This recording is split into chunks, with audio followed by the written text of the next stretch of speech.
Silvio, tudo bem? Como você tá? Oi, tudo bem, Thalita? Tô bem, e você?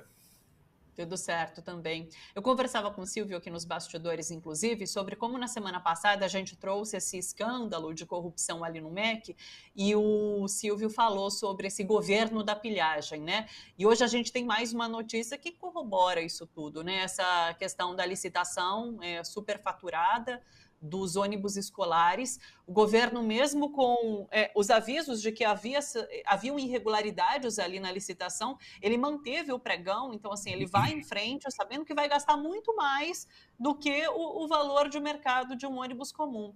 Então, eu primeiro queria que você falasse sobre mais essa descoberta, né, que é feita em relação a esse governo da pilhagem, como você mesmo cunhou, e daí tem também essa questão de que os prejudicados estão sempre ali na ponta, né? São esses alunos que dependem dos ônibus escolares que podem não chegar até eles como assim nos próximos meses, enfim.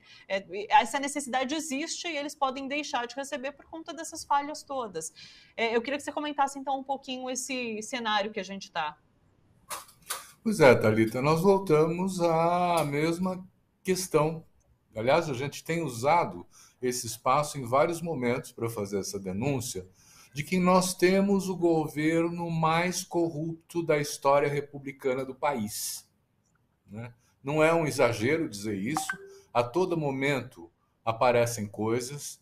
Veja na área de saúde, aquela negociata das vacinas, depois não comprar outras vacinas, o que atrapalhou muito a saúde do brasileiro, matou muita gente, né? Depois temos as denúncias na educação e agora esses 700 milhões a mais do que o preço de mercado. Quando você negocia uma compra desse tamanho, você negocia para baixo. Você consegue, vamos dizer assim, das empresas, um desconto substancial por conta do volume da compra. Aqui está acontecendo o contrário, não é? E a pergunta é, para onde vão esses 700 milhões a mais? Não é? E aí eu associo com a história dos pastores. Aliás, eu acho ruim denominar pastores, porque isso, de uma maneira geral, torna genérico, torna que todo pastor é bandido. Não.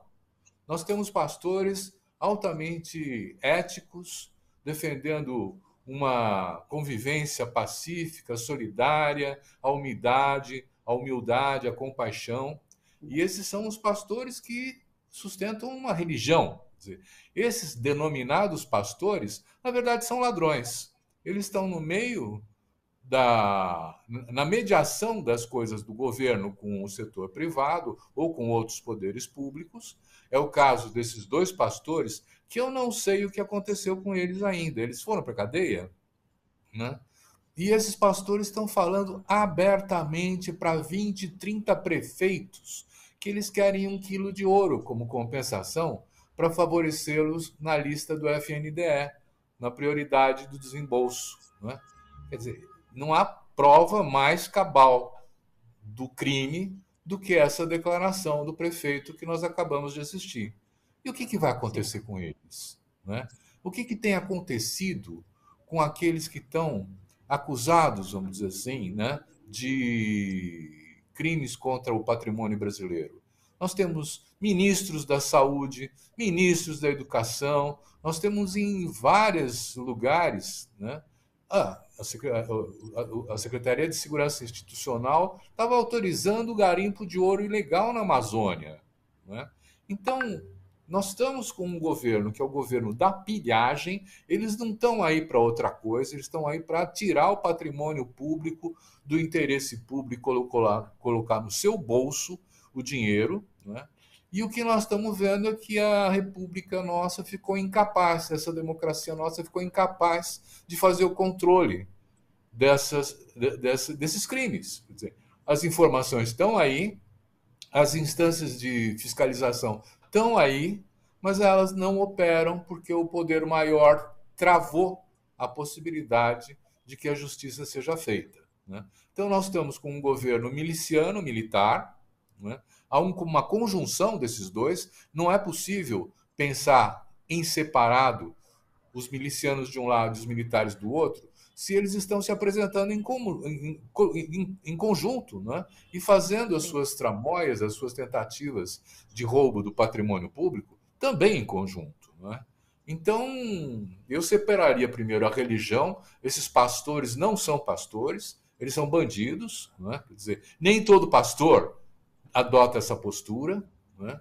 E eu diria que nós não temos hoje, estamos indefesos. Nós não temos como, para além das denúncias que já vêm sendo feitas, né, punir esses criminosos que estão deitando e rolando sob a proteção do Jair Bolsonaro e da sua família. Quer dizer, é uma situação inédita, nós não tivemos isso ainda na República Brasileira dessa forma, né?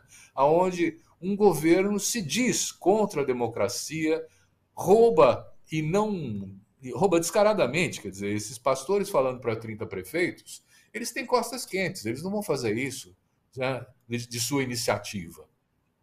Então é para preocupar todo brasileiro, toda brasileira, o que está acontecendo. Porque o problema todo vai ser o depois. Quer dizer, não é só o agora. E aí é a questão de como reconstruir o Brasil depois. Nós podemos falar disso mais tarde. Por isso que Lula, inclusive, fala que não vivemos numa democracia plena. É por conta disso que você traz para a gente também, né? Aliás, Silvio, você sabe que o Altamiro Borges, que participa aqui com a gente, ele usa o termo mercadores da fé. Ele não se refere a essas pessoas como pastores, né? São mercadores da fé, são pessoas que se utilizam da fé para fazer esse tipo de negociata que a gente tem acompanhado agora ali no MEC. E acho muito interessante quando você traz essa questão de para onde iriam esses 700 milhões de reais a mais superfaturados, né? A gente precisa seguir o dinheiro. Nessa questão do MEC também, são 9 os prefeitos que participam dessa audiência ali na comissão do Senado, revelando que lhes foi cobrada a propina e eles não pagaram. Mas e quem pagou? E os prefeitos que pagaram essa propina? Quem são eles? Para onde foi essa grana, né? Então a gente precisa seguir o dinheiro nesses 2 episódios que a gente está comentando para saber quem se beneficiaria, quem acabou se beneficiando de fato com isso também, né? Acho muito importante essa questão de seguir o dinheiro.